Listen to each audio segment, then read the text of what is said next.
बैसाखी नहीं मनाएगा। हम सब बैसाखी नहीं मनाएंगे।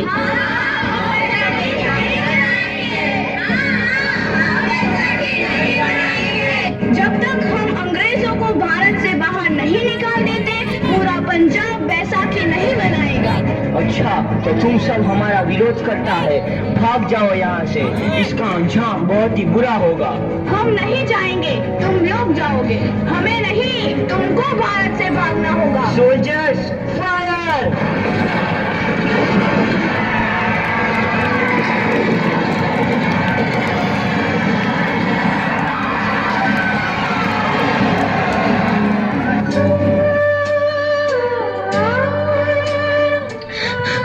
ये जमीन हमारी, ये धरती हमारी, ये खेत हमारे। अभी थोड़ी देर पहले हमारी ये फसलें लहरा रही थी, पर इन अंग्रेजों ने हमारी फसलें बर्बाद कर दी। इन अंग्रेजों ने एक ही झटके में इन सब फसलों को काट दिया। अंग्रेजों, तुम्हारे इस अत्याचार से हम डरेंगे नहीं। इस अत्याचार का बदला लेकर रहेंगे। हम आजादी लेकर रहेंगे। जलियांवाला बाग हर हिंदुस्तानी की आंख नम कर गया। इस कांड में कितने मासूमों की आहुति चढ़ गई, इतनी हैवानियत से इंसानियत कत्ल कर दी गई। जलियांवाला बाग के हत्याकांड ने आजादी की आग में घी देने का काम किया। मासूम औरतों, बच्चों की दर्द भरी चीखें और सिसकियां इनकलाब का गूंज बनकर उभरी। लाला लाजपत राय, भगत सिंह, राजगुरु, सुखदेव सरीखे क्रांतिकारियों ने भारत की इस जमीन से विदेशी दरिंदों को निकाल फेंकने के मंसूबे मजबूत कर लिए। 8 अप्रैल 1929 लाला लाजपत राय के नेतृत्व में साइमन कमीशन के खिलाफ एक भारी जुलूस निकाला गया। Simon commission, Simon commission, Simon commission, Simon commission, Simon commission, Simon commission, Simon commission, Simon commission, Simon commission. बेवकूफ इंडियंस, तुमको हमारी बात समझ में नहीं आती। Stop this. Simon commission. नहीं मानता। आई से स्टॉप दिस। लाला जी, आप आगे बढ़ो, हम आपके साथ हैं। लाला जी, संघर्ष करो, हम आपके साथ हैं। लाला जी, संघर्ष करो, हम आपके साथ हैं। लाठी चार्ज करो।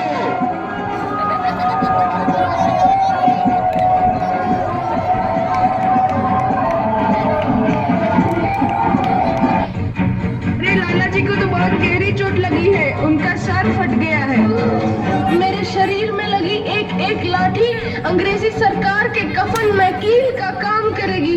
ये आजादी की लड़ाई रुकनी नहीं चाहिए। ये जिम्मेदारी मैं तुम सबको सौंप कर जा रहा हूँ।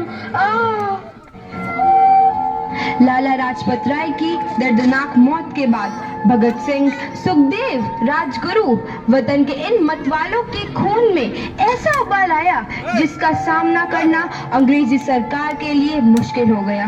अंग्रेजों को करारा जवाब देने के लिए स्कॉट और सैंडर्स को मारने की रूपरेखा रची गई।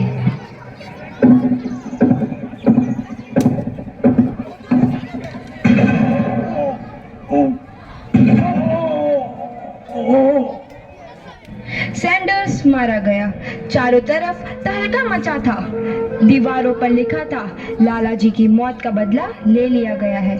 भगत सिंह समेत सभी वहां से फरार हो गए। 8 अप्रैल 1929 दिल्ली में ब्रिटिश सरकार की सेंट्रल लेजिस्लेटिव असेंबली की बैठक में 2 बम धमाके की आवाज सुनाई दी।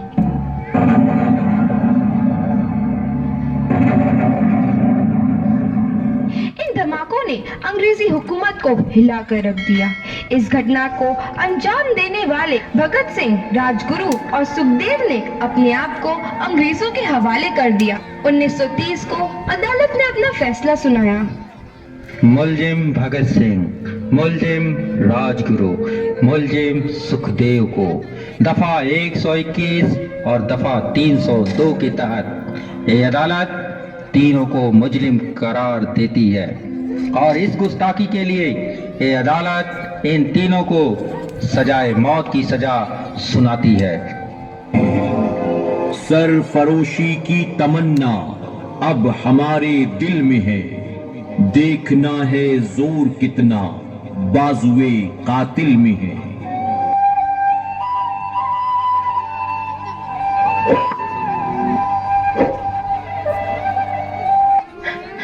पुत्र की हाल है तेरा। मैं चंगा हूँ माँ, फिक्र करने की कोई गल नहीं। पुत्र, मेरा दिल तेरी तरह पत्थर दिल नहीं होगा। तेरी ये गला सुन के मेरा कलेजा फटे जा रहा है।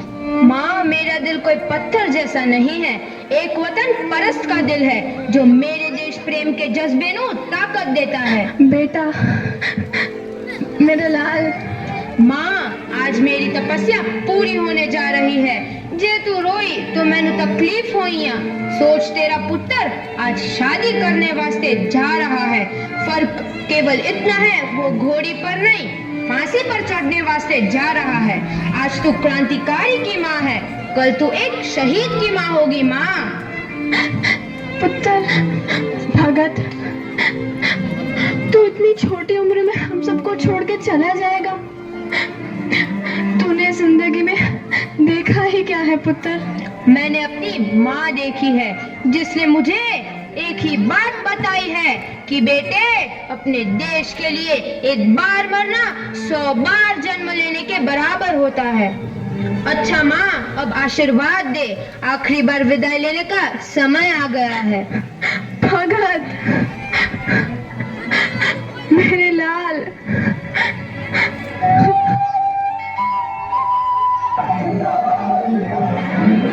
भगत सिंह, तुम्हारी कोई आखिरी ख्वाहिश?